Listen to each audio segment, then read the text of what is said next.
كان الله غفورا رحيما. اللهم صل وسلم على عبدك ورسولك ونبيك محمد أحمد وعلى آله وأصحابه وبارك وصل وسلم عليه. موضوع سخن وہی ہے جو پہلے بھی رہا ہے. درمیان میں اللہ تعالیٰ نے اپنے فضل و احسان سے حرمین شریفین کی حاضری نصیب فرمائی اور واپسی پر اعلان کے مطابق دور تفسیر کا آغاز ہوا. یہ اعمال ارواح الاعمال کہلاتے ہیں. ایک عمل ہوتا ہے اور ایک روح عمل ہوتی ہے. حج، عمرہ، حرمین شریفین حاضری بڑے اعمال میں سے ہے. اللہ تعالیٰ قبول فرمائے. ایک پیغمبر ایک بڑا عمل کر رہے تھے، کعبہ شریف کی تعمیر فرما رہے تھے، لیکن دعا بھی مانگ رہے تھے، ربنا تقبل منا انک انت السمیع العلیم. اللہ تعالیٰ کی قبولیت اصل ہے. قبولیت کے معنی ہے اس کا رضامند ہونا اور اس چیز کو لے لینا کہ میری پسند اور خوشی کی ہے. اس کو شریعت میں قبول کا لفظ کہتے ہیں.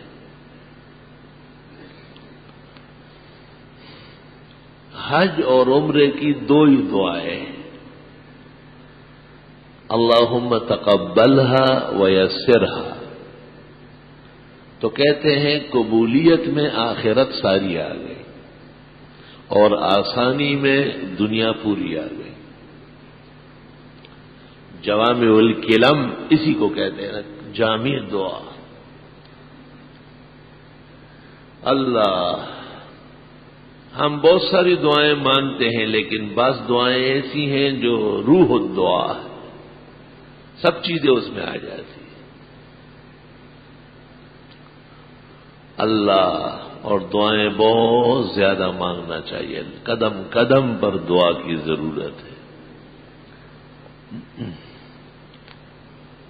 حرمین شریفین کی حاضری، حج یا عمرے کے لیے وہاں پہنچنا ایمان، عمل اور توبے کے ساتھ اللہ تعالیٰ کے بڑے احسانات میں سے.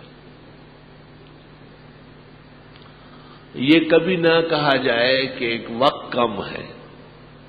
ایک لمحے کے لیے صرف وہاں پہنچ کر کے نماز ملے اور دعائیں مانگی جائے کعبے کو دیکھ کر.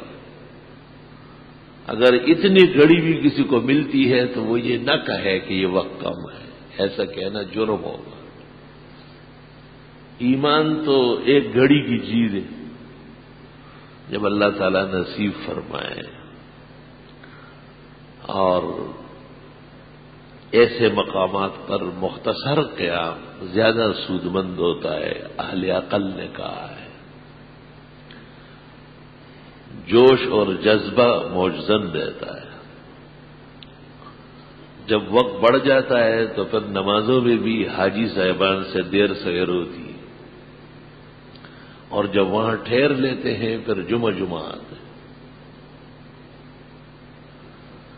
دنیا کا وہ بڑا عاقل اور عالم فقیہ امت امام ابو حنیفہ نے کہا ہے اجمی لوگ دوڑتے ہوئے آئے اور دوڑتے ہوئے جائے.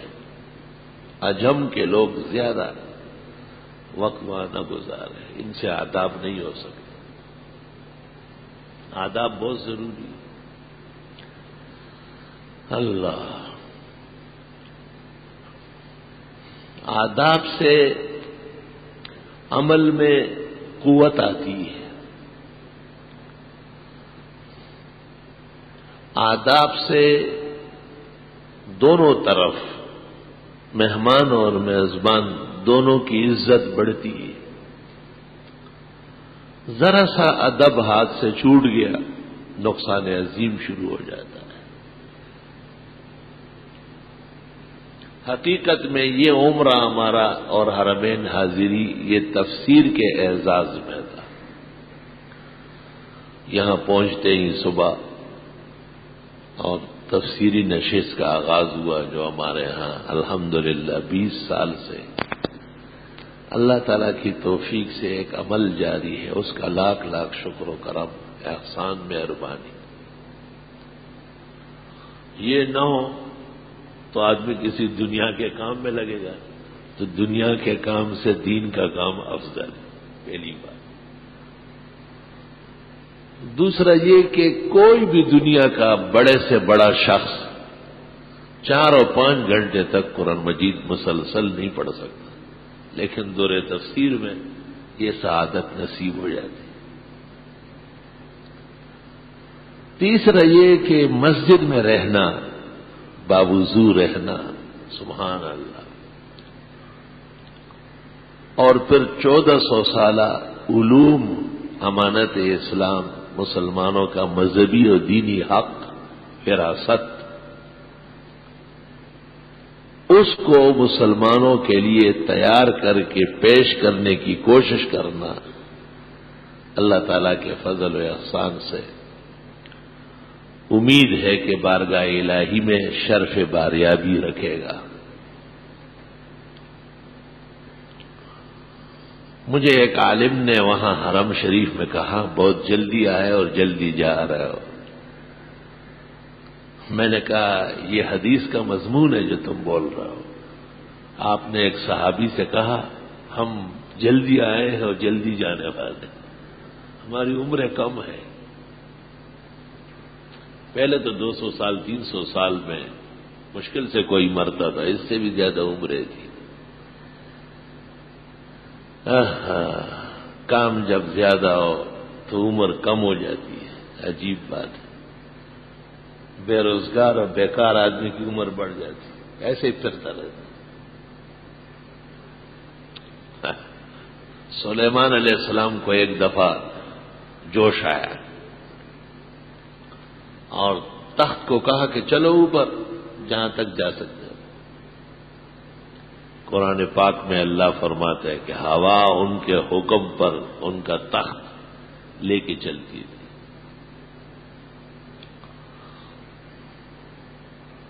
تخت بہت اوپر تک گیا.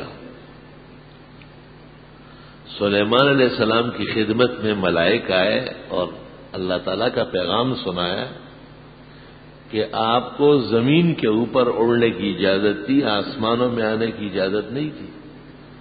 حدود سے تجاوز کر چکے ہیں.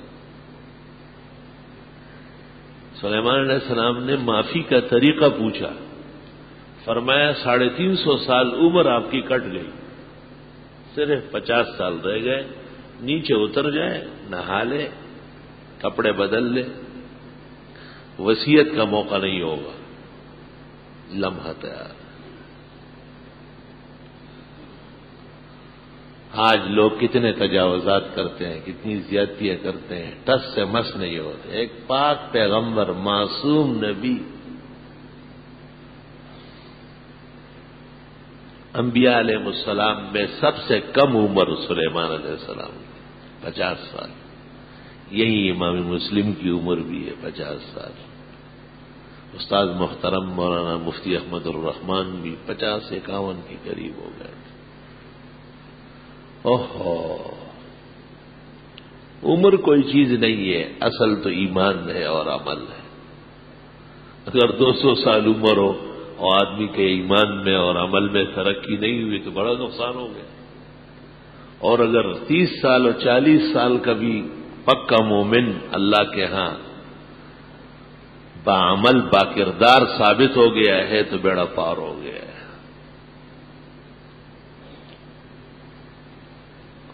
تفسیری عمرہ تفسیر ہوا ہے الحمدللہ. یہ حرمین کی حاضری قرآن مجید کے ترجمے و تفسیر کے لیے ہے. ہاں تو اس عالم نے پوچھا کیا خاص دعا کرنے آئے ہو؟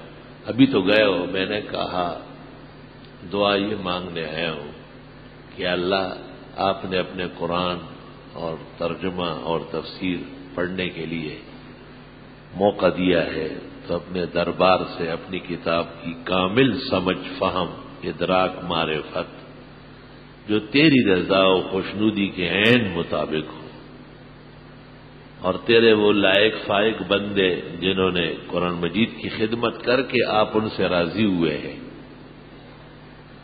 ان کے دامن کو پکڑنے کی خوب توفیق عطا فرما۔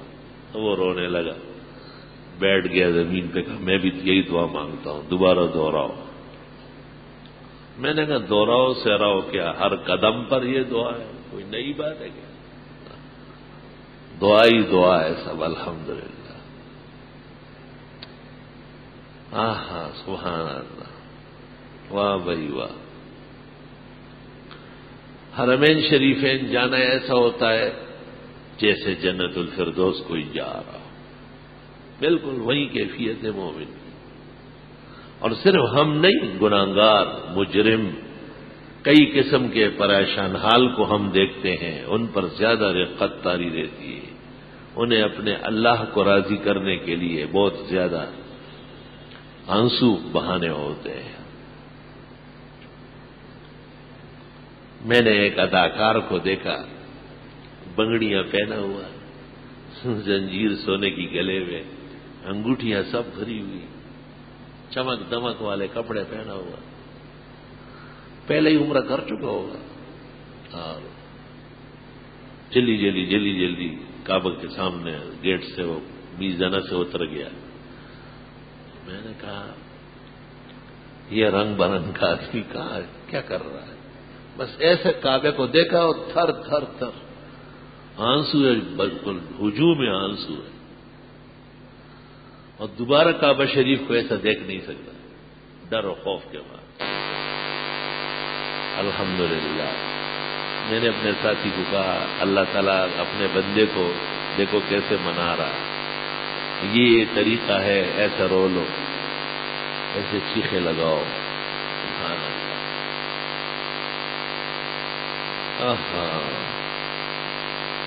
یا ایھا الذین آمنوا لا تکونوا کالذین آذوا موسیٰ فبرأہ اللہ مما قالوا وکان عند اللہ وجیہا۔ یا ایھا الذین آمنوا اتقوا اللہ وقولوا قولا سدیدا يصلح لكم أعمالكم ويغفر لكم ذنوبكم ومن يطع الله ورسوله فقد فاز فوزا عظيما۔ یہاں دو آیتیں ہیں، ایک آیت میں بے ادبی سے منع کیا گیا،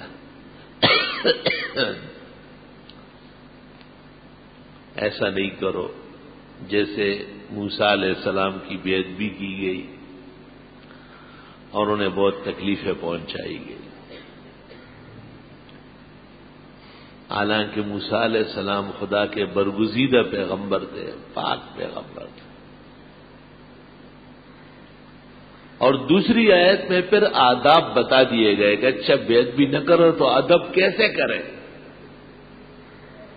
یا ایھا الذین آمنوا اتقوا اللہ وقولوا قولا سدیدا، اے لوگو بالکل صحیح باتیں کیا کرو۔ اگر آپ اچھی بات کریں گے تو اچھا ہی پائیں گے، سبحان اللہ، اور اگر آپ برے الفاظ کہیں گے تو اس کی برائی آپ کو بھی پہنچے گی۔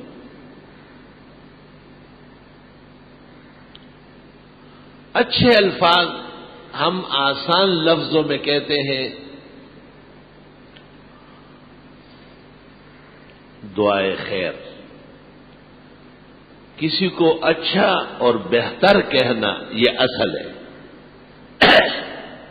اس کے لیے دلیل کی بھی ضرورت نہیں، مسلمان ہے، کلمہ گو ہے، بہتر ہے انشاءاللہ۔ اور برا کہنا اس کے لیے دلیل چاہیے، وجہ چاہیے، کیوں ایسا کہتے ہیں آپ؟ بغیر دلیل کے کسی کو برا کہا تو تہمت کے مرتکب ہو جاؤ گے، قذف ہو جائے گا۔ درجات بعضها فوق بعض۔ اچھے الفاظ پر بھی ملائک آمین کہتے ہیں، اور اگر آپ نے قبیح الفاظ کہے تو ملائک پھر بھی آمین کہیں گے، اور ملائک تو اللہ کے فرستادہ ہے، خصوصی مخلوق ہے، پاک مخلوق ہے، ان کا بول تو اللہ تعالی رد نہیں کرتا، اس لیے ان کی گفت میں اور ارشاد میں قبولیت زیادہ ہے۔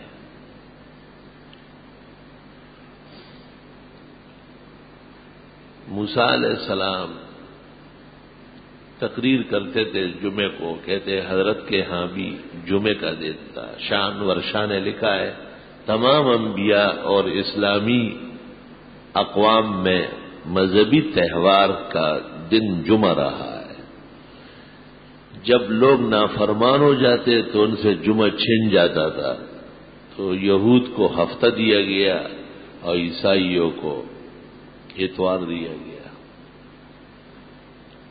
اور ہمارے ملک میں جب عیسائیوں کے لوگ بڑھ گئے اور عیسائیوں کے گماشتے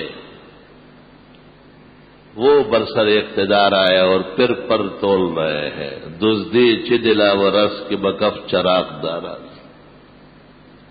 فارسی میں کہتے ہیں چور کتنا نڈر ہے کہ وہی چراغ لے کے چوری ڈھونڈ رہا ہے، لیکن چوری خود کر چکا ہے، پوری دنیا کا جرم کر چکا ہے، تمام مسلمانوں کا مذہبی قاتل۔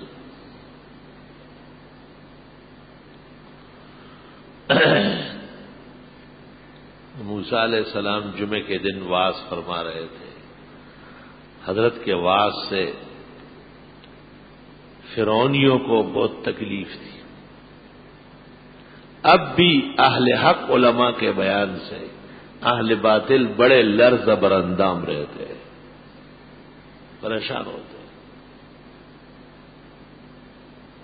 آپ کو پتہ نہیں چلتا، اب تو بادشاہ ہے، آ کے بیٹھ کے سن لیتے ہیں، کچھ اور لوگ ہوتے جو اس کے پاپڑ بیلتے، آسان نہیں ہوتا، ہر لفظ اور جملے کا پورا قیمت دینی پڑتی ہے، لیکن الحمدللہ حق کا پلہ باری رہتا ہے۔ موسیٰ علیہ السلام نے جب تقریر شروع کی اور بڑے خاص موج تک پہنچ گئے، اللہ کے کلیم تھے، پیغمبر تھے بڑے خاص، موسیٰ علیہ السلام گفتگو کے بڑے ماہر تھے، بہت زیادہ خاص فن ہے گفتگو۔ وَكَلَّمَ اللَّهُ مُوسَىٰ تَكْلِيمًا، اللہ تعالیٰ نے موسیٰ علیہ السلام سے خاص قسم کی باتیں کی، بہت فصیح بلیغ تھے۔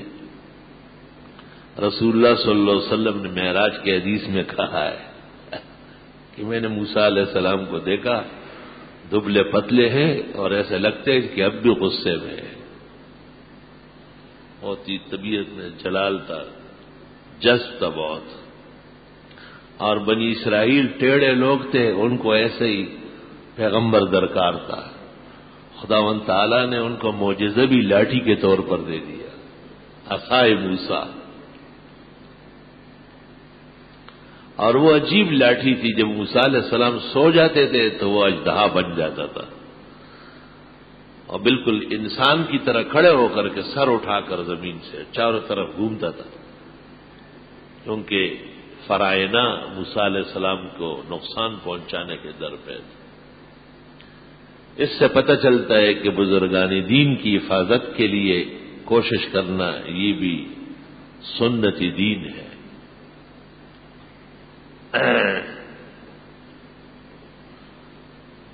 جادوگروں نے جب یہ نظارہ دیکھا تھا تو اسی سے وہ سمجھ گئے تھے کہ یہ جادوگر نہیں، کیونکہ جادوگر کا جادو جب وہ ہٹ جاتا ہے یا سو جاتا ہے ختم ہو جاتا ہے، اور موسیٰ علیہ السلام کو پتہ ہی نہیں ہے وہ اژدہا بنا ہوا ہے، اور جب حضرت نیند سے بیدار ہو جاتے تو وہ فوراً لاٹھی بن کر کے نیچے پڑا رہتا، حضرت سے بچتا تھا۔ ایسا زبردست معجزہ۔ اور موسیٰ علیہ السلام کو آپ نے شب معراج میں دیکھا کہ بڑے غصے سے بول رہے ہیں. جبریل سے پوچھا کون ہے؟ کہا موسیٰ علیہ السلام. کا کیا ہے بات؟ اللہ تعالیٰ سے باتیں کر اتنے غصے سے. کہا ان ربہ یعرف حدتہ، اللہ کو پتا ہے کہ یہ بندہ ذرا تیز مزاج کا ہے، جاہ و جلال کے پیغمبر ہے. یا ایھا الذین آمنوا لا تکونوا کالذین آذوا موسیٰ، وہ لوگ ایسے تو مت بنو نا جیسے حضرت موسیٰ کو لوگ تنگ کر رہے تھے، ایذائیں پہنچا رہے تھے. حضرت تقریر فرما رہے ہیں اور ایک خاتون کھڑی ہو گئی اور اس نے کہا اے موسیٰ، آپ لوگوں کو تو واز کرتے اور رات کو آپ نے میرے ساتھ زنا کیا ہے. موسیٰ علیہ السلام بڑے حیران ہو گئے، ان کی طرف دیکھا اور دیکھتے کہا کہو دوبارہ. کیا کہا؟ بس اس کا منہ بند ہو گیا، گونگی ہو گئی. اللہ تعالیٰ نے اس واقعے کو حضرت موسیٰ کی عزت اور اعجاز کا باعث بنایا. عمر بھر کے لیے وہ گونگی رہی، کیونکہ اس کو قارون نے اکسایا تھا کہ یہ موسیٰ علیہ السلام مال پر زکوٰۃ مانگتے ہیں، ذرا اس کو لوگوں کے سامنے کمزور کر دے اور عیبناک دکھا دے. اس قسم کے واقعات بھی اہل حق کے خلاف رونما ہوتے ہیں، گھبرانے کی ضرورت نہیں ہوتی. امام شافعی کہتے ہیں کہ اس فی النیہ و نم فی البریہ، صاف رہو پاک رہو پھر مت ڈرو گے. پاک صاف کا ساتھ اللہ دے دیتا ہے.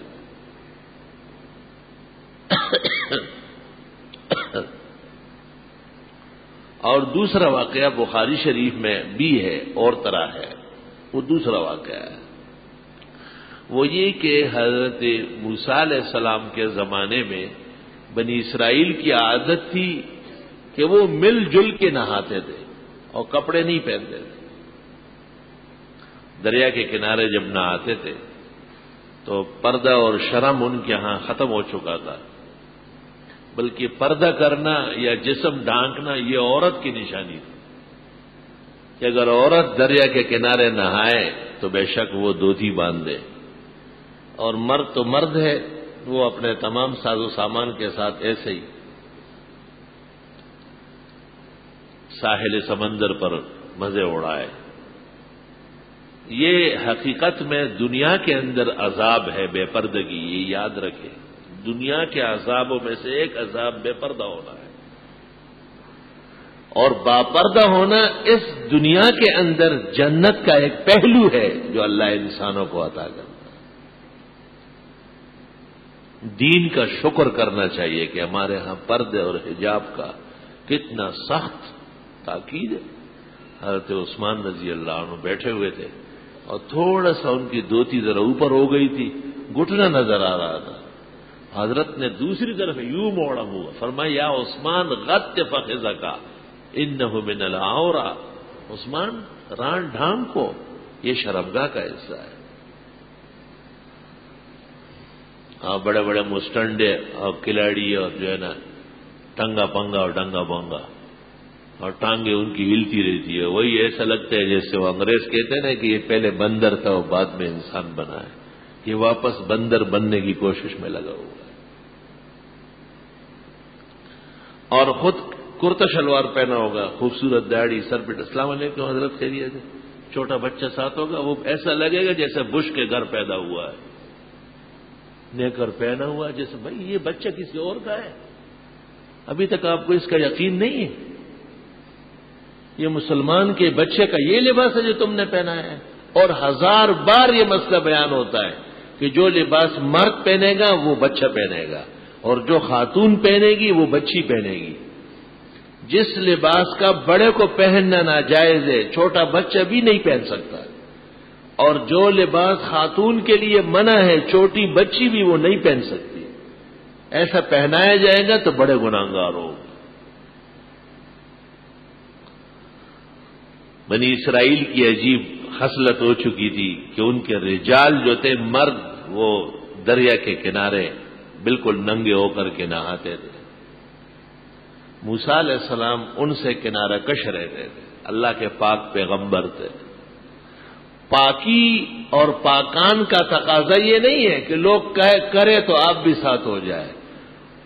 پاکی کا تقاضا ہے اور پاک لوگوں کا یہ فرض ہے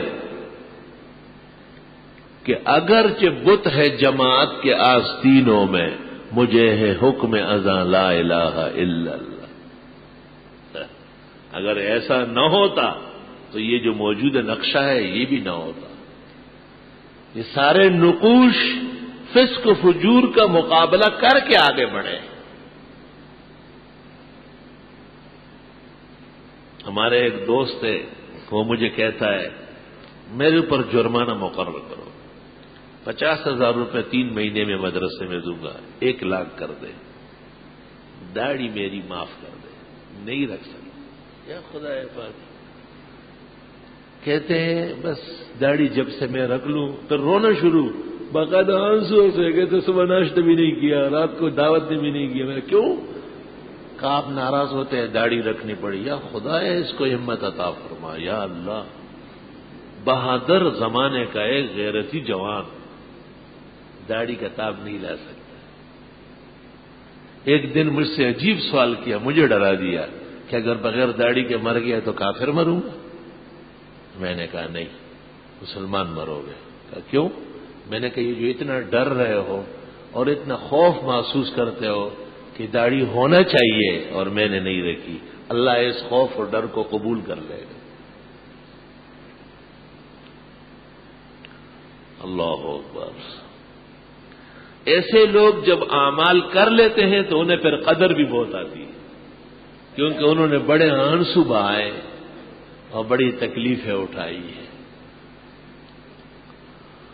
حرم شریف میں ایک خاتون مجھ سے مسئلہ پوچھنے لگی، میں نے کہا کہ بی بی ایک طرف ہو کے پوچھو، کچھ سامنے کھڑی ہو کے، ہمارا تو پردہ ہے، آپ کا تو نہیں ہوگا لیکن میرا پردہ ہے۔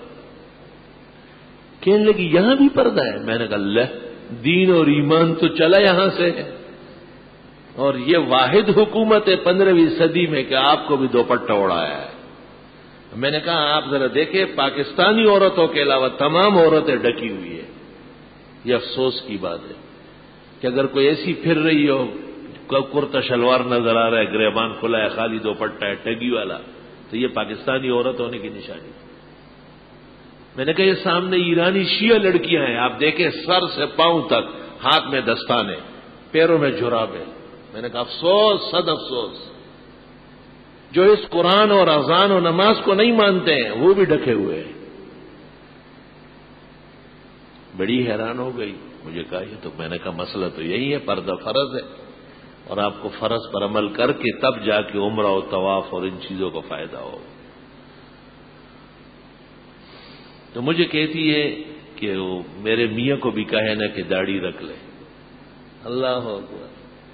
میں نے اس کے میاں کو کہا کہ دنیا میں داڑھی کے بڑے انعامات دیکھے، یہ تیرے لیے جو ہے یہ ایسی نہیں دیکھی کہ تیری گھر والی خود حرم میں خواہش کر دی ہے کہ میرے خاوند کی داڑھی ہونا چاہیے۔ اللہ تعالیٰ جزائے خیر دے اور ان کو داڑھی اور بیوی کو پکا اسلامی پردہ نصیب فرمائے، اور ہماری اور بہنوں اور بھائیوں کو بھی۔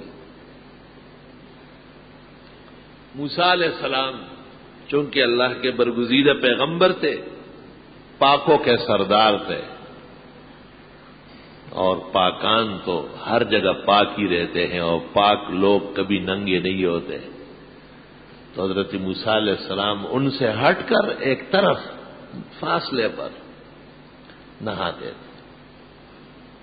یہ لوگ تو بالکل مل جل کر کے گھاٹ پر نہاتے سارے، اور موسیٰ علیہ السلام پردہ فرماتے تھے تو وہ دور چلے جاتے تھے۔ اب آپ کہیں گے کہ موسیٰ علیہ السلام دھوتی باندھ کے اور انہی کے ساتھ نہ آتے، لیکن پردہ اس کو نہیں کہتے ہیں کہ آپ ڈھکے ہوئے ہو، یہ بھی پردہ ہے کہ کسی ننگے کو آپ نہیں دیکھیں گے۔ یہی تو کہہ رہا ہوں کہ میں نے اس بی بی کو کہا کہ میرا پردہ ہے۔ اللہ، اس کو میں کہتے کہ تیرا پردہ کیوں نہیں، وہ کہے گی میں تو نہیں کرتی تو کافر ہو جائے گی، فرض کا انکار کفر ہے۔ تو بات ایسی کرنی ہے کہ اس کا ایمان رہے اور مسئلہ بھی کام آ جائے۔ حضرت موسیٰ علیہ السلام کان حیاً ستیراً، بخاری میں حضرت بڑے باحیا اور بڑے با پردہ تھے، سبحان اللہ۔ تمام انبیاء علیہ السلام میں 7 صفات کامل ہوتی ہے، ہر پیغمبر میں۔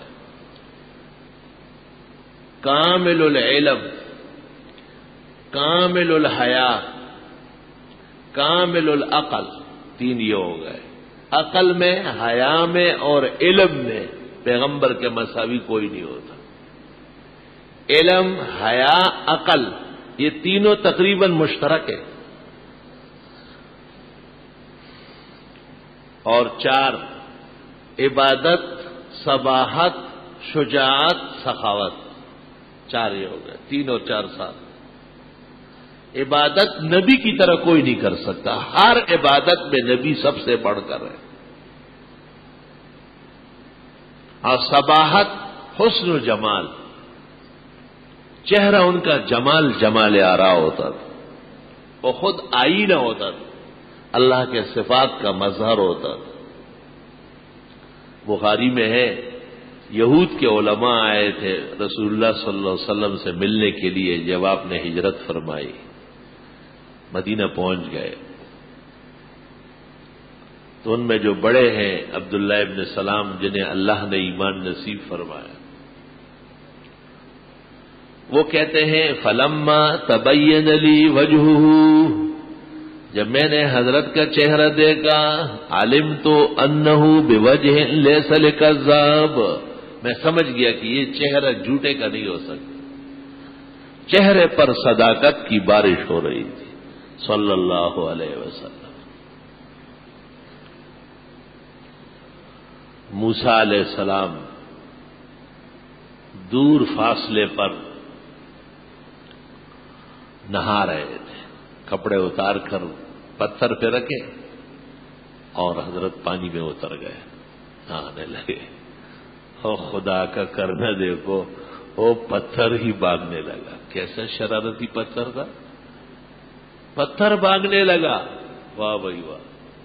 بخاری میں فر الحجر بثوبہ، حضرت کا کپڑا لے کے موسیٰ علیہ السلام اسی طرح نکل آئے، صوبی الحجر، صوبی، پتھر کپڑے تو یہ کیا کر رہا، وہ پتھر آیا بنی اسرائیل کے پاس، وہی حضرت نے کپڑے لیے ڈانگ کے۔ بنی اسرائیل نے موسیٰ علیہ السلام چونکہ ان کے ساتھ مل کے نہیں نہاتے تھے اور پردہ فرماتے تھے تو انہوں نے کہا انہو آدر، انہو آدر، آدر کے معنی جس کے خوشیوں میں کوئی تکلیف ہو، ضرورت بشر میں کوئی پھوڑا ہو یا سوجن ہو، ایک بیماری ہے، اس میں ہمارے خیال سے اردو میں فتق کہتے ہیں، اس کو فتق، حکیم الامت مولانا اشرف علی صاحب رحمۃ اللہ علیہ کو وہ تکلیف رہی ہے کہ ان میں مرد کے مردانگی کے جو جگہ ہیں اس جگہ کوئی سوجن پیدا ہوتی، اس کو عربی میں آدر کہتے ہیں، اور اردو میں جہاں مجھے یاد ہے وہ فتق کی بیماری کہلاتی ہے، فتق کی۔ تو انہوں نے کہا تھا کہ حضرت موسیٰ ہم سے پردہ بہت کرتے، بچتے رہتے، معلوم ہوتا ہے کہ ان کے جسم میں کوئی تکلیف ہے۔ انبیاء علیہ السلام کے بارے میں ایسا عیب لگانا یہ بھی توہین ہے، بے ادبی ہے۔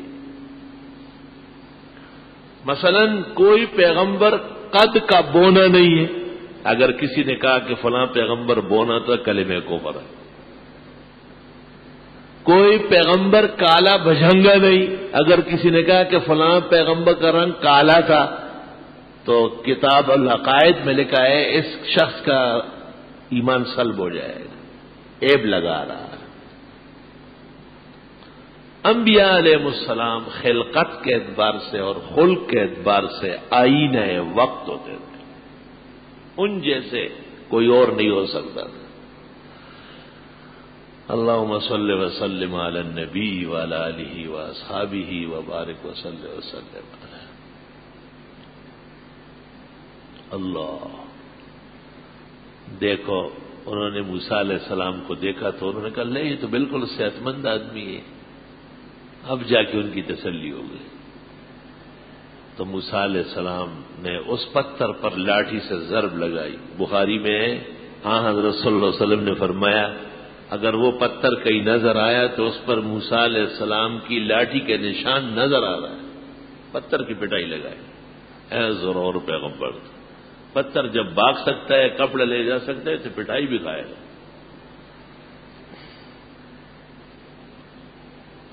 آہا. اب یہاں ایک اور مسئلہ پیدا ہوا وہ یہ کہ لوگوں کا موسیٰ علیہ السلام کے بارے میں یہ کہنا کہ ان کو کسی خاص نازک جگہ میں کوئی تکلیف ہے یہ بڑا الزام تھا اور بڑی تہمت تھی.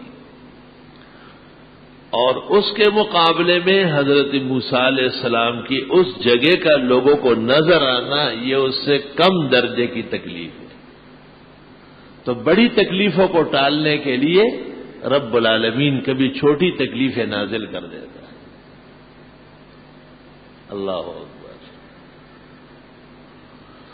یہ طب کی کتاب میں میں نے دیکھا ہے کہ بعض اوقات دل اور دماغ کے لیے خون کا رفتار کم ہو جاتا ہے. جو خون وہاں پہنچنا چاہیے وہ سلو ہو جاتا ہے تو یک دم کھانسی شروع ہو جاتی ہے. تو یہ کھانسنے میں وہ رفتار تیز ہو جاتا ہے چٹ پٹ پہنچ جاتا ہے. فتبارک اللہ احسن الخالقین.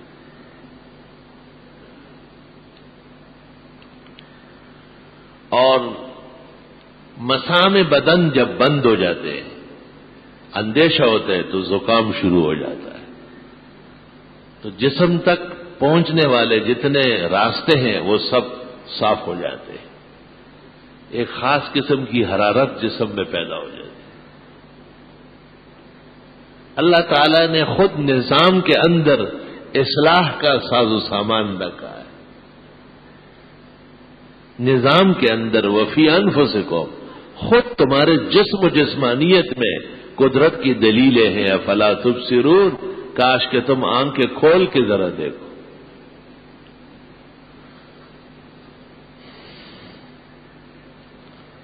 تو بڑی تکلیف کو ٹالنے کے لیے کبھی چھوٹی تکلیف اختیار کی جاتی ہے.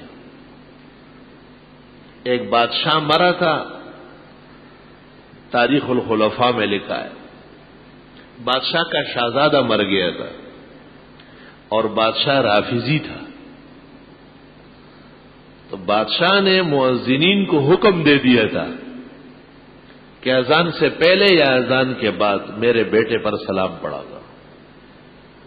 ہر مؤذن پابند ہو گیا. الصلاۃ والسلام علی الطاہر المطہر. اس کا نام طاہر تھا. سلطان صلاح الدین یوسف ابن ایوب رحمت اللہ علیہ جب برسر اقتدار آئے اللہ نے ان کو خلافت نصیب فرمائی تو وہ سمجھ گئے کہ یہ تو بہت بری بات ہے اور بڑی غلط چیز چل رہی ہے. انہوں نے ویسے کہا کہ یہ کون ہے جس پر ہمارے مؤذن سلام پڑھ رہے؟ خیر تو ہے. اگر یہ وقت سلام کا ہوتا تو ہمارے پیغمبر پر کیوں نہ پڑھا جائے. انہوں نے کرایا نہیں ہے اس طرح. احسن التسلیم میں بھی اس جگہ غلطی ہو گئی ہے. بلکہ انہوں نے تو صرف اس کو توڑنے کے لیے ایک اندیہ ظاہر کیا کہ یہ وقت صلاۃ و سلام کا نہیں ہے. اگر یہ وقت صلاۃ و سلام کا ہوتا تو ہمارے پیغمبر حضرت محمد مصطفیٰ احمد مجتبیٰ صلی اللہ علیہ وسلم پر پڑھا جاتا اور جب ان پر نہیں پڑھا جاتا ہے تو کسی کا حق نہیں بنتا. انہوں نے جو یہ بات کہی اس بڑے شر کو ٹالنے کے لیے جو الطاہر الرافضی پر بعد الاذان یا قبل الاذان سلام پڑھا جاتا تھا اس کو روکنے میں نے یہ قصہ احسن التسلیم میں نقل کیا ہے. تاریخ الخلفاء اور دیگر القول البدی فی الصلاۃ علی الحبیب الشفیع کے حوالے سے، اور بزرگوں نے بھی نقل کیا ہے۔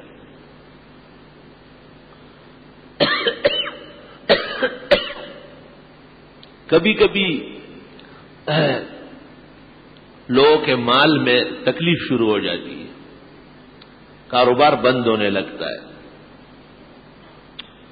روزگار کی کچھ نقصانات شروع ہو جاتے ہیں۔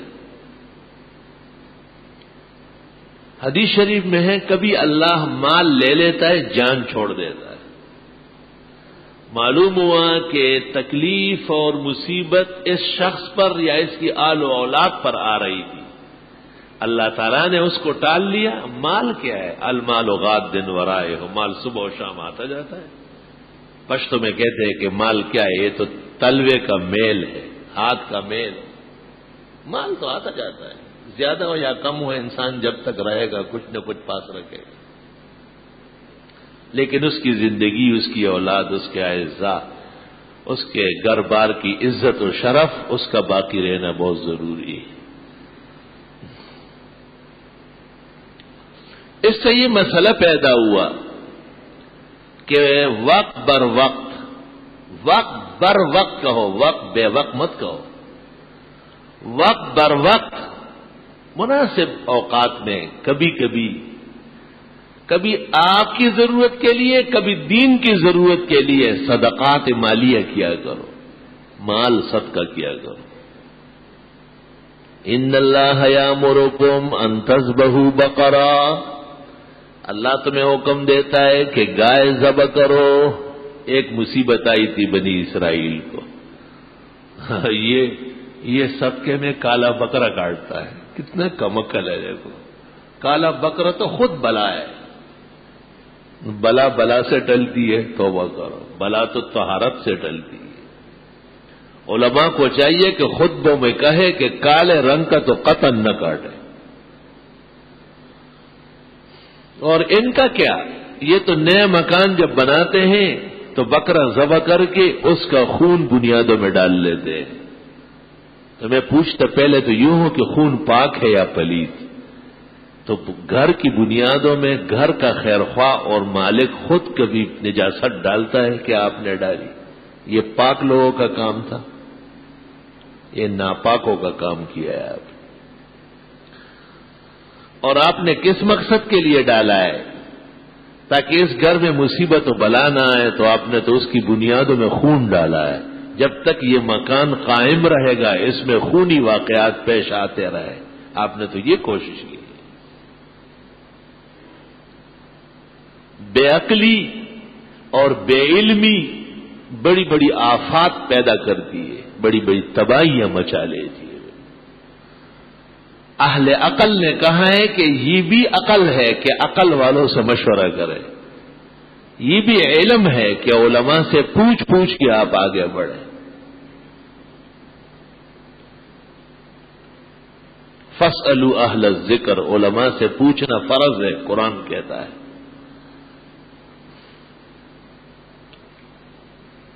اللہ، حضرت لقمان کے متعلق لکھا ہے، جو بہت عقل مند، حکمت اور دانائی کے حامل بزرگ ہستی تھی، حتیٰ کہ انہیں پیغمبر کہا گیا ہے، لیکن درست بات یہ ہے کہ لقمان پیغمبر نہیں ہے۔ وذو القرنین لم یعرف نبیا اور کذل لقمان فاحذر عن جدالی۔ ذوالقرنین اور لقمان پیغمبر نہیں ہے، اس میں فضول بحث نہ کرو، شاعر کہتا ہے۔ وذو القرنین لم یعرف نبیا کذل لقمان فاحذر عن جدالی۔ تو حضرت لقمان کے متعلق ہے کہ وہ اپنے بیٹے کو لے کر کے کسی شہر جا رہے تھے، راستے میں ان کی سواری پھسل گئی اور یہ دونوں نیچے گر گئے۔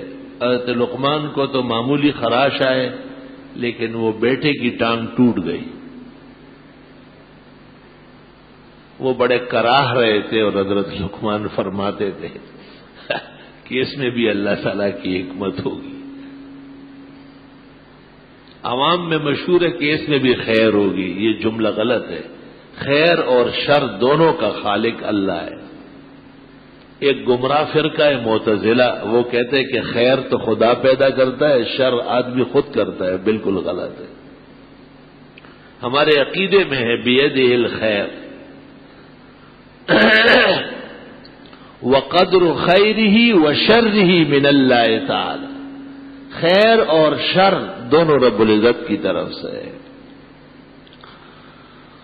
جس خدا نے ہرن پیدا کیا اسی نے خنزیر کو بھی پیدا کیا، اور جس نے بکری پیدا کی اس نے کتے کو بھی پیدا کیا۔ خلقکم وما تعملون، سب کچھ کا پیدا کرنے والا رب العزت ہے۔ ہاں انسان کے کسب سے شر ہوتا ہے، کاسب شر کا انسان ہے، خالق اللہ ہے۔ تو ایسا کہنا کہ کوئی گرے، کہیں مال گم ہو جائے، کہیں کسی کی ٹانگ ٹوٹ جائے، کہیں کوئی جل جائے اور نقصان ہو جائے، اور کہا خدا کی اس میں بھی خیر ہے، یہ جملہ ٹھیک نہیں ہے، اہل سنت والجماعت کے عقائد کے خلاف ہے۔ یوں کہنا چاہیے کہ اس میں بھی اللہ کی حکمت ہوگی۔ فعل الحکیم لا یخلو عن الحکمہ، اللہ تعالی کے افعال تو حکمت سے خالی نہیں ہے۔ علماء کے بیانات لوگ اس لیے سنیں کہ ان کے عقائد بنے، عادات اچھی ہو جائے، اچھے اعمال اور برے میں فرق کر سکے۔ پرانی باتوں پر آپ ڈٹے رہے تو پھر کیا آپ نے سیکھ لیا، خاک سیکھا ہے۔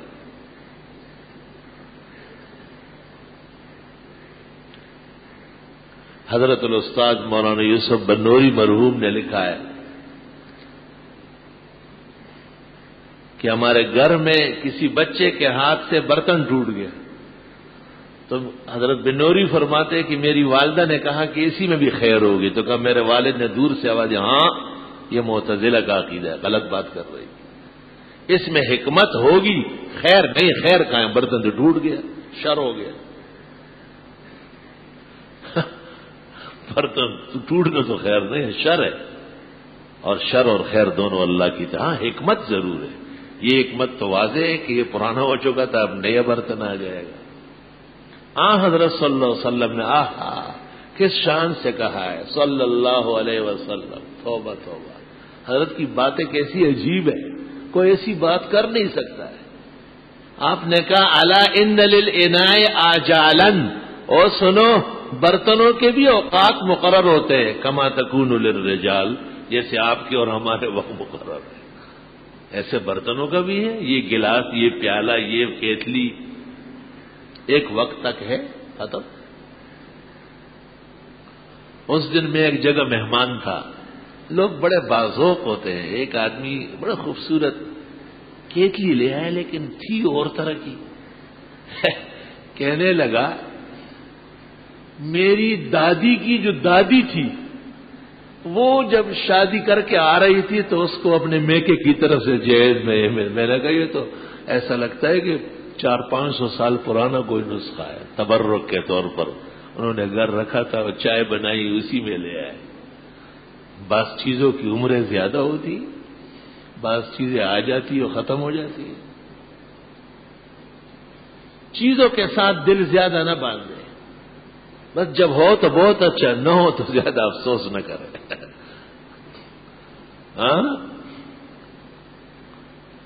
شیخ سعدی رحمت اللہ علیہ نے کہا نا کہ چیزوں کے ساتھ دل باندھنا ٹھیک نہیں ہے، کہ دل برداشتن کارست مشکل، پھر دل اٹھانا بہت مشکل ہو جائے گا۔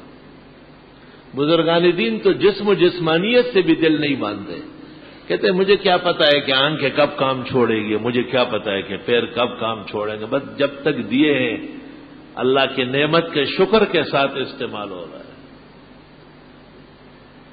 تو پیرانی پیر شیخ عبد القادر جیلانی نے اپنے خادم کو کہا کہ وہ آئینہ پڑا ہوا ہے ذرا قریب کرو، اور طالب علم نے جو آئینہ پکڑا وہ ہاتھ سے گر گیا، ٹکڑے ٹکڑے ہو گیا، اور بڑا گھبرا گیا۔ حضرت پیرانی پیر رحمت اللہ علیہ کو وہاں سے آواز دی کہ اس قضا آئینہ چینے شکست، خدا کا فیصلہ تھا، وہ چین کا بنا ہوا آئینہ وہ تو ٹوٹ گیا۔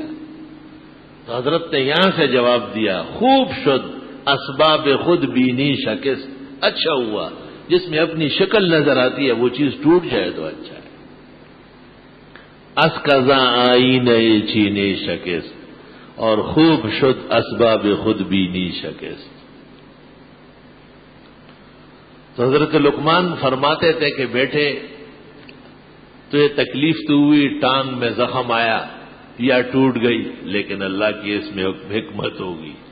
وہ بیٹا ان کا ناراض ہوا، حضرت لقمان سے کہا کہ بابا میں کتنی تکلیف میں ہوں اور آپ کہتے ہیں حکمت ہوگی، اس میں کیا حکمت ہے؟ ہم تو وہاں جا رہے تھے اور نہیں جا سکے، یہ تو حکمت کے خلاف تھا۔ حضرت لقمان سمجھ گئے کہ یہ بیمار ہے اور بیمار سے زیادہ لڑنا ٹھیک نہیں ہوتا۔ فقہاء نے بھی لکھا ہے کہ بیمار کو تو آرام پہنچانا ہے۔ بیمار بھی عجیب ہوتے، اللہ، ایک مشرک اور کافر خادم کی عیادت کے لیے آپ گئے۔ ایک نوجوان لڑکا تھا، خدمت اقدس میں آتا تھا، حضرت کی خدمت کرتا تھا غیر مسلم۔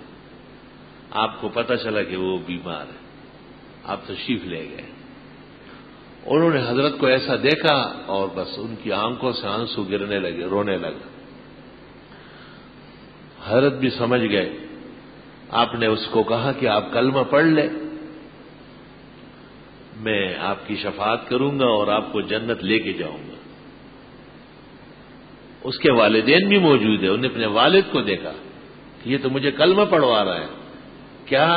کیا والد تھا؟ اس نے کہا آتے ابو القاسم، جو کہتے ہیں مان لو۔ اس بچے نے، نوجوان نے کلمہ پڑھ لیا، بخاری شریف میں موجود ہے۔ آپ بہت زیادہ خوش ہوئے اور تھوڑی دیر میں اس کا انتقال ہو گیا۔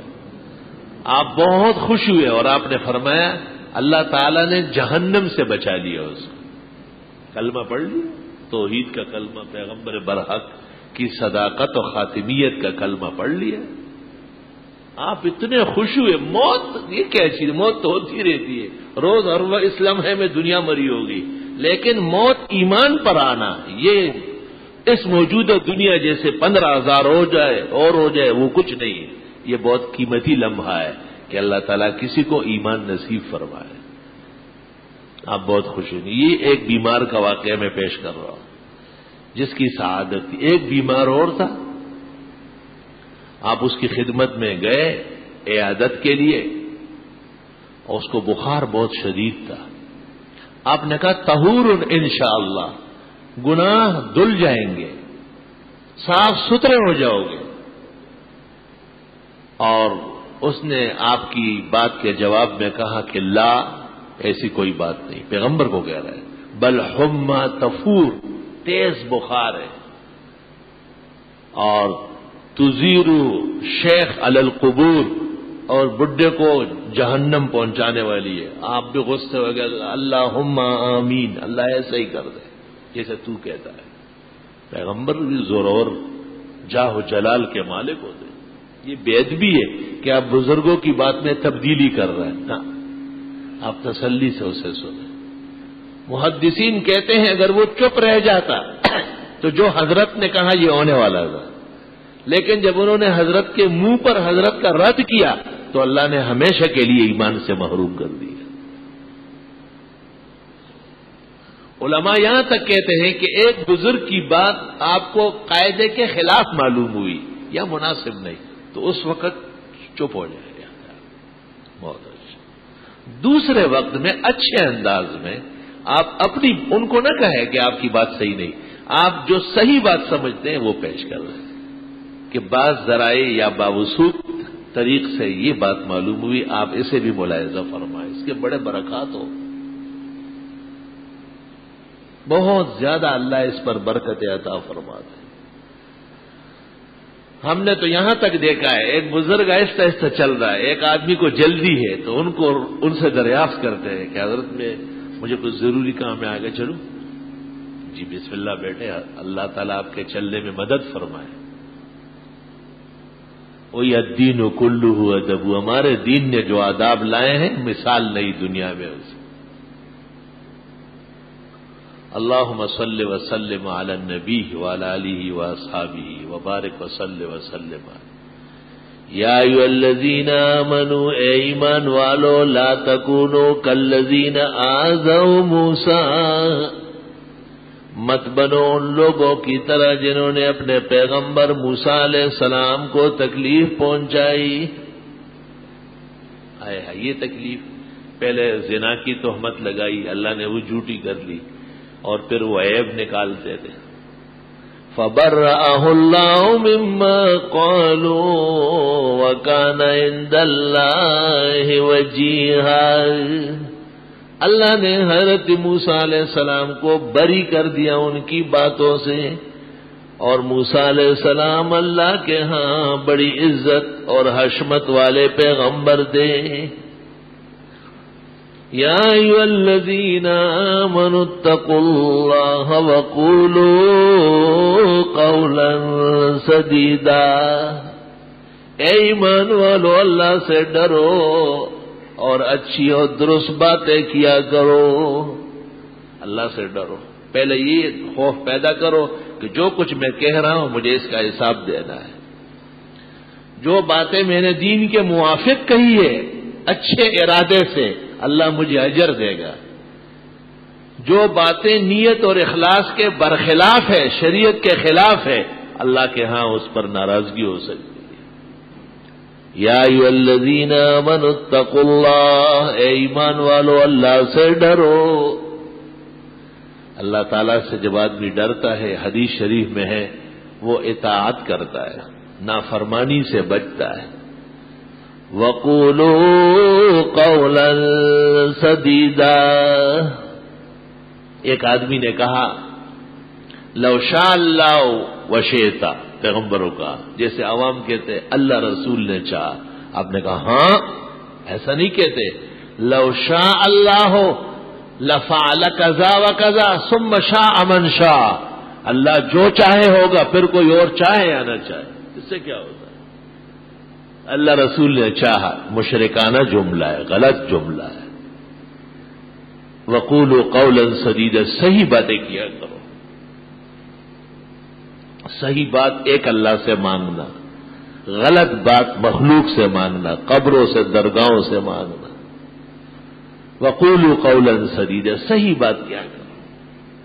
یہ آیت نکاح کے خطبے میں بھی پیغمبر نے پڑھی، 3 آیتیں پڑھی ہے.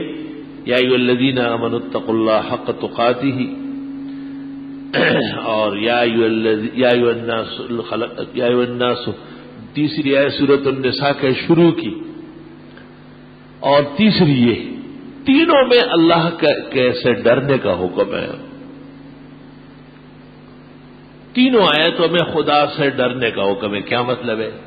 جیسے ہم کسی کو تاکید کرتے ہیں نا، تو کہتے ہیں اچھی طرح سن لو، سن لیا نا، خوب سن لو. 3 تاکیدات جمع ہو گئی، ایک نیا گھر پیدا ہو رہا ہے. لڑکی والے اور لڑکے والے دونوں خدا سے ڈرے اور ان کو جڑنے دے، ان کو بسنے دے. لڑکے والے لڑکی کو برداشت کر لے اور لڑکی والے لڑکے کو اپنا سمجھے. اتقوا اللہ، اتقوا اللہ. اللہ سے ڈرو. اور وقولوا قولا سدیدا، صحیح بات کیا کرو. مہر مقرر کر لیں گے 50,000 اور دینے کا ارادہ نہیں ہے. اور حدیث میں جو مہر ادا نہ کرے اور مرے، قیامت کے دن اللہ کے ہاں زانی اٹھے گا. مہر تو واجب الادا ہے. علماء لکھتے ہیں زندگی میں ایک مرتبہ بیوی کو پیش کر لے، کہہ دے کہ یہ میرا، آپ کا مہر میرے ذمہ قرض ہے، آپ جس وقت چاہے میں ادا کرنے کے پاس، بات ختم ہو. وہ نہ لے، وہ معاف کرے، اس کا اختیار ہے. ایک دفعہ زندگی میں یہ کہنا یا پیش کرنا واجب ہے کہ یہ آپ کا مہر 500 ہو یا 5 لاکھ ہو، یہ میں نے ادا کرنا ہے. آپ کب مناسب سمجھتی ہے لینا؟ ایک شخص نے آ کے مجھے کہا کہ میں نے اپنی بیوی کو مہر پیش کیا لیکن اس نے نہیں لیا، اور اس نے کہا آپ کی تمام نیکیوں میں بھی شریک رہوں گی کیونکہ میرے پیسے آپ کے پاس. تو وہ میرے پاس مسئلہ پوچھنے آیا. میں نے کہا لے عورت مرد سے زیادہ عاقل اور عالم ہے. اس نے صحیح بات کہی. خاتون اپنا مہر خوشی سے خاون کو کہے جس طرح آپ چاہے، آپ کو میں نے چھوڑ دیا ہے. اب خاون کی نیکیوں میں، درس میں، تہجد میں، نفل میں، جتنی بھی نیکیاں ہو رہی ہے سب میں اس کا باقاعدہ حصہ ہے. لیکن اگر خاون مجرم و گناہگار ہو، جتنی بدماشیاں عیاشیاں وہ کرے گا اس میں بھی وہ پارٹنر رہے گی. یہ بات بھی یاد رہے.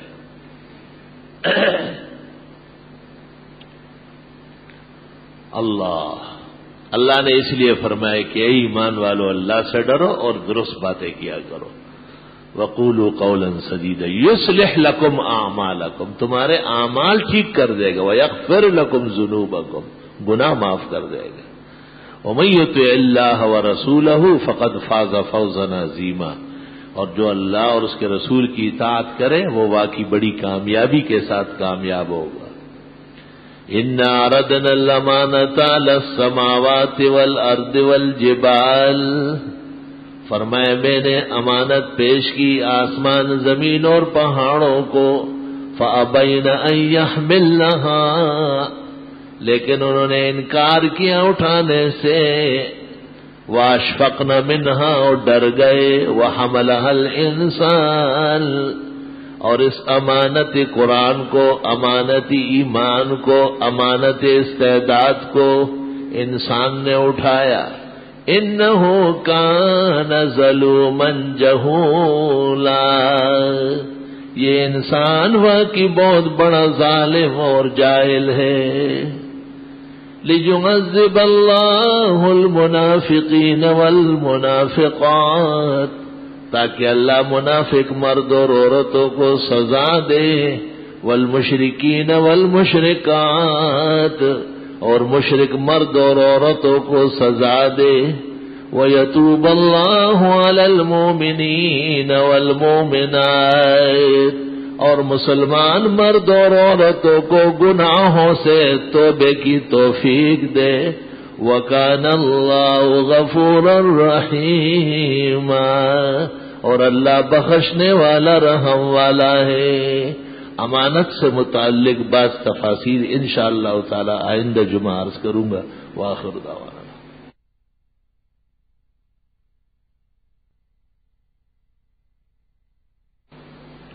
سبحان اللہ وبحمدہ سبحان اللہ العظیم. دورہ تفسیر شروع ہو چکا ہے. محلے کے لوگ بھی جو دفتروں میں جاتے ہیں کچھ سے کچھ پہلے آدھا گھنٹہ آ کے بیٹھ کے جایا کریں. قرآن کے طالب کہلاؤ گے، کچھ سیکھ کے جاؤ گے، دن بھر خوش رہو گے، دن خیریت سے گزرے گا. اور جنہیں جس دن کوئی کام نہ ہو پورا بیٹھے، گھر والیوں کو بھی متوجہ کرے. الحمدللہ اکثر تو شریک ہوتی ہے. خواتین کے لیے باقاعدہ پردے کا پورا مکمل نظام ہے، جیسے مردوں کا ہے، اس سے زیادہ مضبوط نظام ہے اللہ کے فضل سے.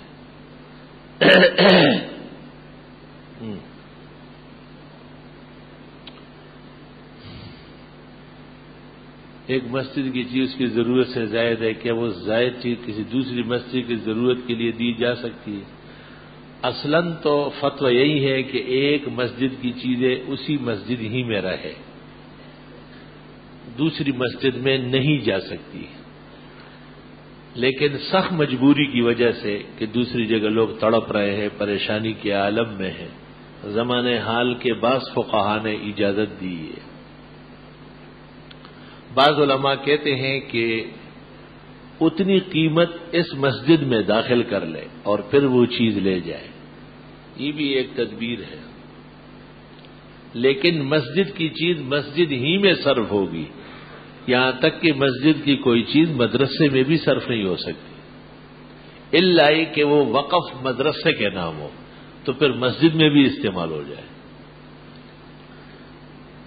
ایک مسجد کی چیز کی ضرورت ہو اور پھر اس کے باوجود کسی دوسری مسجد میں دے سکتے، ہرگز نہیں، ناجائز. جو صورتحال آپ نے لکھی اس کے مطابق جائز نہیں. گھر کے لیے بنیادیں کھدوانے کے بعد کون سا عمل کرنا چاہیے؟ وَإِذْ يَرْفَعُ إِبْرَاهِيمُ الْقَوَاعِدَ مِنَ الْبَيْتِ وَإِسْمَاعِيلُ. دیکھیں، ابراہیم علیہ السلام اور اسماعیل علیہ السلام نے اللہ کے گھر کی بنیادیں کھودی. ربنا تقبل منا انك انت السميع العلیم. دعائیں مانگے خوب. صدقے خیرات کرے, بنیادوں میں خون نہ ڈالے. صدقے خیرات کرے, فقراء مساکین طلباء اور اہل محبت کے اعزاز میں پروگرام کرے, شکر کا, دعاؤں کا. میں نے تو اس رسم کا رد کیا ہے جو بنیادوں میں خون ڈالتے ہیں.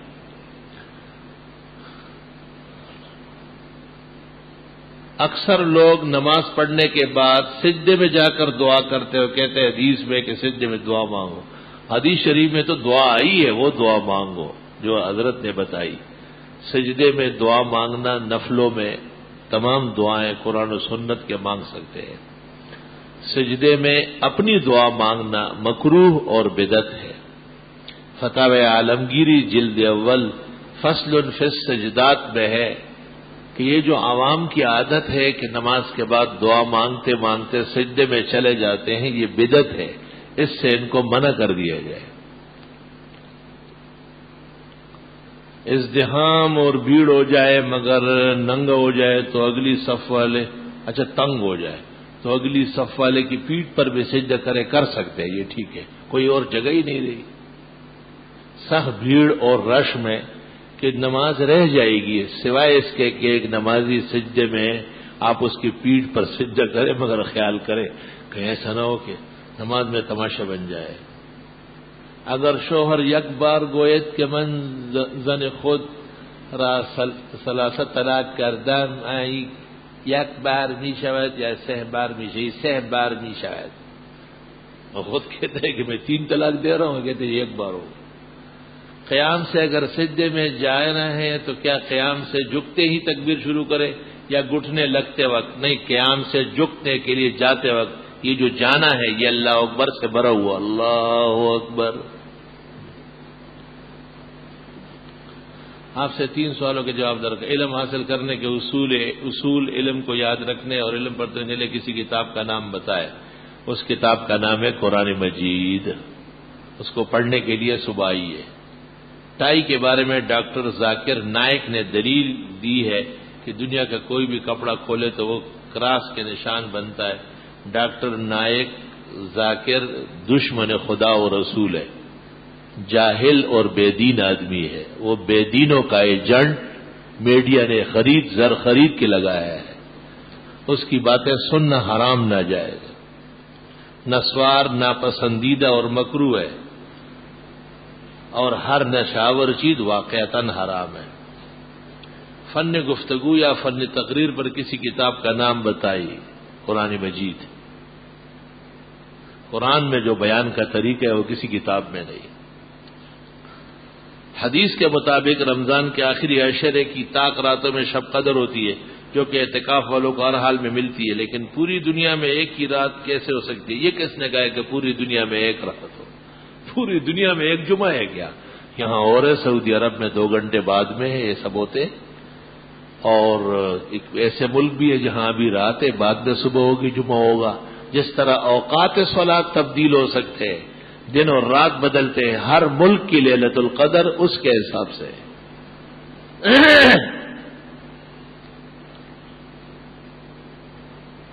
میں چلے میں جاتا ہوں, میری تشکیل بدعتیوں کی مسجد میں ہوتی, میں نماز کیسے پڑھوں؟ آپ نماز 2 ٹانگیں اوپر کریں, سر نیچے کر کے پڑھیں. بدعتیوں کی کہ ہاں جو نماز پڑھیں گے وہ تو آپ دوبارہ پڑھیں گے. اسناد من الدین وقال من شاء کا ترجمہ اور وضاحت فرمایا. ان الاسناد من الدین ولولا الاسناد لقال من شاء ما شاء.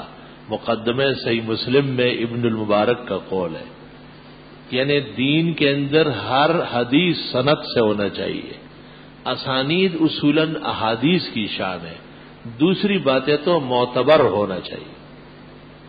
اگر سند کی پابندی نہ ہوتی تو جس نے جو کچھ کہنا ہوتا معاذ اللہ پیغمبر پر جھوٹ باندھتا. خلا طلاق کی صورت میں سامان کی واپسی اور جو اخراجات کھانے سامان پر ہوئے ہے اس کا فیصلہ کیسے ہوگا؟ بالخصوص نامردی کی صورت میں جس کا الزام لڑکی والوں کی طرف سے ہو جبکہ ڈاکٹری رپورٹ صحیح ہو. ڈاکٹر کا موقف یہ ہے کہ نفسیاتی وجہ سے ایسا ہوا, یا نامردی ظاہر ہو رہی ہے یہ باتیں تو خیر ان کے گھریلو ہے، لیکن سامان کی تفصیل یہ ہے کہ خلت عموماً فی مفتدت، خاتون کچھ دیتی ہے تب مرد طلاق دینے پر راضی ہوتا ہے، اس کو خلا کہتے ہیں۔ تو خلے کی صورت میں تو اندیشہ ہے کہ مرد نے خاتون سے مہر اور سب چیزیں رکوائی ہو کہ یہ سب سامان آپ چھوڑے گی تو میں چھوڑوں گا۔ اگر ایسا نہیں ہے تو پھر طلاق کی طرح جو چیزیں اس کی بنتی ہے وہ سب اس کو واپس کی جائے گی۔ تفصیل کے لیے ہمارے دارالفتاء سے پتہ کر لیں۔ اگر امام صاحب فجر کی دوسری رکعت میں سورہ علق یعنی اقرا مکمل پڑھ کر رکوع کریں، سجدہ تلاوت، اس صورت کے اخیر میں نماز میں سجدہ تلاوت کی ضرورت نہیں ہے، بس رکوع میں نیت ہو جاتی ہے، ورنہ سجدوں میں ادا ہو جاتا ہے۔ سورہ رحمان 11 مرتبہ 3 دن پڑھنا امتحان کی کامیابیوں کے لیے بہت مبارک ہے، انشاءاللہ خیر ہوگی، اچھا نتیجہ ہے۔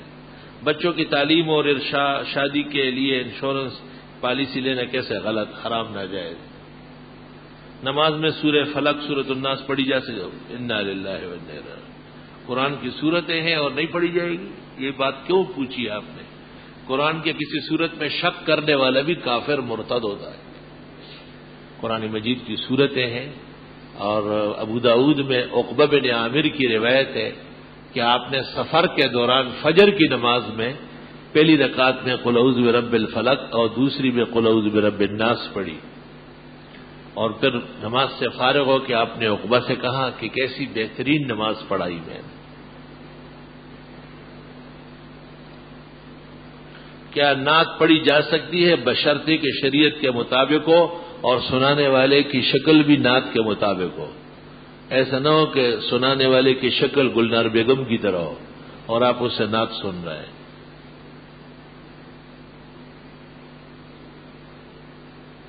یہ بدعتی تو خیر فضول باتیں کرتے ہیں۔ امام مہدی کا ذکر کہاں پر ہے؟ سنن ابن ماجہ میں بھی اور بخاری مسلم میں بھی ہے، وَإِمَامُكُم مِّنكُم، اور نام امام مہدی کا سنن ابن ماجہ میں ہے۔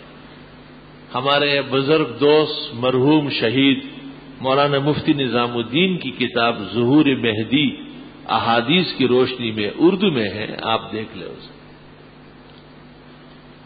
اور روضہ پاک پر الصلاۃ والسلام علیک یا رسول اللہ پڑھا جا سکتا ہے، پڑھتے ہیں، بزرگان دین نے لکھا ہے۔ اس عاجز کو چونکہ اس کا کوئی ثبوت نہیں ملا صحابہ و تابعین بزرگوں سے پڑھنے کا، 656 سال کے بعد کا ایجاد معلوم ہو رہا ہے، اس لیے میں نماز والا سلام اور نماز والا درود شریف ہی پڑھتا ہوں، اور اسی پر دل مطمئن اور خوش ہے۔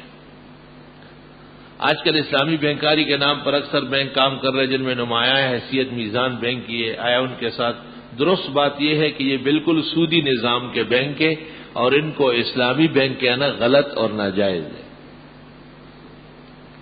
بالائی منزل کی پہلی صف کا ثواب زیریں منزل کے بعد شروع ہوتا ہے یا بالی؟ اللہ کی مرضی ہے، جب یہاں ضرورت پوری ہو جائے اور وہاں کوئی اس کے سید میں ہو، امید ہے رب العزت اس کو ثواب عطا کرے گا۔ خلافت کی ضرورت کب اور کیوں پیش آتی ہے؟ کیا رسول اللہ صلی اللہ علیہ وسلم مدینہ میں سب سے پہلے خلیفہ بحیثیت رسول کے آپ ہیں، اور خلیفہ محض اول ابو بکر ہے۔ خلافت کسی ملک کے لیے ہوتی ہے یا پوری دنیا کے لیے؟ نہیں، امت کے لیے۔ بظاہر کسی خلیفہ سے اس ملک کی ضرورت ہی پوری ہوتی ہے۔ کیا عہد حاضر میں کوئی خلیفہ بننے کی صلاحیت رکھتا ہے؟ جب بن جائے گا تو آپ اور ہم دونوں کو معلوم ہو جائے گا۔ کیا اللہ تعالیٰ اس کی محبت پہلے ہی سے لوگوں کے دلوں میں ڈال لیتے؟ جی ہاں۔ نماز جمعہ کے دونوں خطبے کے دوران ہاتھ اٹھا کر دعا کرنا کیسا ہے؟ خلاف سنت اور بدعت ہے۔ ہمارے علاقے میں ایک مفتی صاحب، وہ گرمی کے دوران ایک بچے 1 بجے نماز پڑھتے ہیں، صحیح ہے یا نہیں؟ گرمی کے دوران تو مؤخر ہونا چاہیے، حدیث شریف میں اذا اشتد الحر فابرد بالظہر، جب گرمی شدید ہو تو ظہر مؤخر پڑھو۔ البتہ جمعے کی نماز میں تاخیر نہیں ہے، یہ یاد رکھنا۔ بخاری شریف میں کہ جمعہ گرمی اور سردی میں اول وقت میں ہوگا۔ اکثر یہ دیکھا جاتا ہے کہ ظہر پڑھتے 1 یا 1:30 بجے، جمعہ 2 بجے، یہ خلاف شرع ہے۔ ظہر کے وقت سے جمعہ پہلے رکھا جائے گا۔ فجر کی نماز میں آخری 2 رکعت سنت موقدہ یا غیر موقدہ؟ جمعے کی نماز میں آخری 2 رکعت بھی ماقبل کے 4 اور 4 کی طرح موقد ہی ہے، کبھی حلبی کبیر شرع منیہ۔ جو جماعت سے تفارق کرے اس کا موت جاہلیت پر ہے. اس حدیث کا مفہوم واضح کیجئے کہ اس سے کون سی جماعت مراد ہے. اس سے مراد اہل سنت والجماعت سواد اعظم ہے، سیاسی تنظیم مراد نہیں ہے. اس سے دوری میں دونوں جہانوں کی عزت ہے. کیا یہ بات درست ہے کہ جو شخص کسی شخص کا نام انگلی سے خانہ کعبہ کی دیوار پر لکھے اس کو زیارت نصیب ہوتی ہے؟ یہ سنتے ہیں، ہم نے کوئی دلیل نہیں دی. تکبیر کے الفاظ پہلی مرتبہ اللہ اکبر کہنا، 4 مرتبہ ایک سانس سے کہنا سنت ہے یا نہیں؟ اگر سنت تو یہاں بھی اہتمام کروائے. دونوں طریقے ہیں. عالمگیری میں یہی لکھا ہے کہ پہلی 4 تکبیر میں اللہ اکبر اللہ اکبر اللہ اکبر اللہ اکبر اس طرح ہے، اور پھر بقیہ دونوں اشہد اللہ الہ الا اللہ اشہد اللہ الہ الا اللہ اشہد ان محمد الرسول اللہ اشہد ان محمد الرسول اللہ حی علی الصلاۃ حی علی الصلاۃ، یہ 2 ایک سانس ہے. حی علی الفلاح حی علی الفلاح قد قامت الصلاۃ قد قامت الصلاۃ اللہ اکبر اللہ اکبر. یہاں بھی وقف ہے. لا الہ الا اللہ. ایک طریقہ یہ ہے جو آپ نے لکھا ہے، اکثر اردو کے فتاوی میں اسی کو لکھا ہے.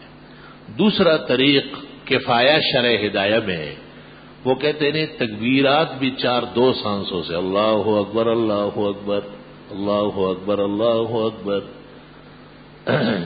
دونوں اختیار کرنا درست ہے، کبھی یہ کبھی وہ.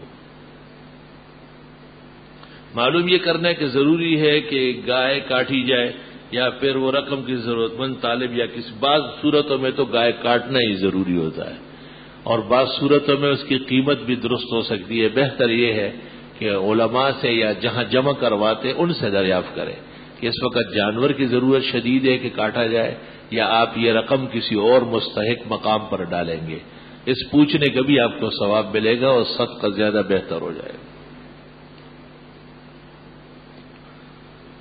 مسجد میں جائز ہے پتہ نہیں کیا تکبیر اللہ کے بعد ثنا کے بعد فاتحہ اور سورت پڑھنا؟ نماز جنازہ مسجد میں جائز ہے، حدیث شریف میں تو ناجائز کہا ہے، اور فقہ حنفی عالمگیری میں ہے کہ اگر اکثر لوگ باہر ہو کچھ بھی اندر ہو بھلے مردہ باہر ہو تب بھی ناجائز یعنی مکروہ ہے. جنازہ ہو جائے گا لیکن ثواب نہیں ہوگا. ابو داؤد اور ترمذی میں ہے کہ جس نے مسجد میں جنازہ پڑھا فلا شیء لہ، اس کو کچھ بھی ثواب نہیں ملے گا. تو جب ان کو نہیں ملا تو مردے کو کیا پہنچا رہا ہے؟ خالی ٹیشو پیپر. غائب نماز جنازہ ناجائز ہے. عورت جنازے میں شریک ہو سکتی ہے جبکہ امام کو پتہ ہو، جیسے کعبہ میں اور مسجد نبوی میں. نبی کریم صلی اللہ علیہ وسلم کا فرمان وتر کو رات کی آخر نماز بناؤ. سر آنکھوں پر اس کے ذیل مسائل مطلوب ہے. نماز استخارہ کے بعد سونے کے لیے لیٹنا ضروری ہے، لیکن نماز استخارہ آپ وتروں سے پہلے پڑھیں گے بعد میں نہیں پڑھیں گے. پھر سن لو، رمضان میں استخارہ نماز ظہر کے بعد کر سکتے ہیں؟ بالکل کر سکتے ہیں. استخارے کے بعد سونا لیٹنا ضروری نہیں ہے. استخارے میں تو اللہ سے خیر مانگی آپ نے، اب اس کی مرضی ہے کہ آپ کو کس وقت خیر عطا فرمائے. اطمینان، کام کا صحیح ہونا، دل چاہنا، ہموار ہونا، حالات سازگار ہونا، یہ اشارے سے بہتر ہے. اکثر لوگ جنازے میں کلمات پڑھتے ہوئے جاتے ہیں. کیا پڑھنا صحیح ہے؟ الجوہر النیرہ، شرح القدوری، در مختار، رد المختار، غایت الاوتار، تنویر الابصار تمام معتبرات میں ہے. جنازے کے ساتھ کلمہ پڑھنا، نعتیں پڑھنا، زور زور سے ذکر کرنا ناجائز ہے. مفتی صاحب، رمضان میں احتلام ہو جائے، غسل کرنے کا وقت نہ ہو اور اذان ہو جائے تو کیا اس حالت میں روزہ رکھ سکتے ہیں؟ جی ہاں، روزہ تو حالت احتلام میں رکھ سکتے ہیں، البتہ مسجد میں دیر تک رہنا ٹھیک نہیں ہے. جتنا جلد ہو جائے فوراً پاک ہونا ضروری ہے. اور رمضان شریف میں آپ اعتکاف کرتے ہیں تو آپ لوگوں سے باس نہ کریں، بہت زیادہ گرم کھانے نہ کھائے، اور اتدب نہ سنے نہ کہے، تاکہ آپ کا کارورہ صحیح رہے. مسجد جو ہے وہ عبادت کی جگہ ہے، احتلام کی جگہ نہیں ہے. اگر واقعتاً آپ اتنے کمزور ہیں کہ آپ 10 راتوں میں بغیر احتلام کے نہیں رہ سکتے تو آپ کے لیے فتویٰ یہ کہ آپ بالکل اعتکاف نہ کریں. آپ کے لیے اعتکاف کی ضرورت نہیں. پہلے اپنا علاج کر لیں پھر مسجد میں اعتکاف کریں. اعتکاف کوئی فیشن یا رسم نہیں ہے، عبادات کا مغز اور روح ہے. معلوم یہ کرنے کہ بخاری کی حدیث کا مفہوم ہے کہ عجوہ کے ساتھ کھجور صبح کھانے سے جادو کا اثر لا يضرہ سم ولا سحر، نہ جادو اور نہ زہر، کوئی چیز نقصان نہیں دے گی زندگی میں، صرف ایک دفعہ یا ہر دفعہ جب بھی اللہ موقع عطا فرمائے۔ میں سورہ اخلاص سے خاص محبت رکھتا ہوں، اس لیے میرا یہ معمول ہے کہ ہر نماز پاؤ 2 رکعت کی اور 3 رکعت، 1 رکعت میں سورہ اخلاص پڑھتا ہوں، لیکن پھر یہ مسئلہ پتہ چلا کہ سورت کو نہیں، سورت اخلاص اور اس محبت سے باقاعدہ اجازت آئی ہے۔ عرض ہے کہ میں نے سالی کے سینے پر ہاتھ رکھا تھا، شریعت کی نظر میں کیا حکم ہے؟ توبہ۔ سالی سے تو پردہ لازم ہے، اب یہ بھی دیکھنا ہے کہ بالغ ہے یا نابالغ، اور شہوت سے ہاتھ رکھا ہے بغیر شہوت کے، اگر شہوت سے ہاتھ رکھا ہے تو پھر خطرہ بہت زیادہ ہے، سب گناہ ہے، توبہ استغفار کرے اور آئندہ ایسا کرنے سے بچے۔ زنا کتنی قسم کا ہوتا ہے؟ جو آنکھ کا زنا کرتے ہیں ان کی کیا سزا ہے؟ آنکھ داغی جائے گی، جو اپنے ہاتھوں سے بدکاری کرتے ہیں ان کے ہاتھ جو ہے نا سزا یاب ہوں گے۔ حدیث میں آنکھ، کان، ہاتھ تمام اعضاء زنا کر سکتے ہیں۔ ایک شخص سے شرعی لباس کے متعلق بات ہو رہی تھی، وہ کہتا ہے کہ پینٹ شرٹ پہننا کیوں صحیح نہیں ہے؟ اگر یہ سنت لباس نہیں ہے تو شلوار قمیض بھی تو سنت لباس، کیوں شلوار قمیض سنت لباس ہے؟ حضرت سے قمیض کا ثبوت، حضرت سے شلوار کا ثبوت بھی شمائل میں ہے، اگرچہ درست بات یہ ہے کہ آپ نے پہنی نہیں، پسند فرمائی، اور حضرت عمر نے عمر بھر پھر شلوار پہنی ہے۔